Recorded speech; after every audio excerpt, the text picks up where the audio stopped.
i-turn on ang vibrate dito sa Roblox. Una, pindutin lang ang ating Roblox application. Then, ayan, wait lang natin siya mag-loading.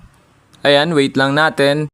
Then, ayan, kapag nandito na tayo sa ating Roblox, then pansinin nyo naman sa baba, dito sa corner, yung more na nakasulat. Which is na ito siya sa corner. Then, i-click nyo lang yung more na yan. Then, ayan, kapag na-click nyo na, ayan, kapag nandito na tayo, isi-scroll up lang natin. Ayan, scroll up lang natin. Then, hanapin nyo yung settings. Ayan, which is na ito yung settings. Then, i-click nyo lang yung settings kapag nakita nyo na. Then, ayan, mapupunta na tayo dito sa settings. Then, hanapin nyo naman dito yung device preferences, which is na ito siya. Then, kapag nakita nyo na, i-click nyo lang yung device preference. Then, ayan, makikita na natin dito yung haptics. Click nyo lang yan para mag-turn on. Then kapag nag-blue na, naka-turn on na ang ating vibrate dito sa Roblox.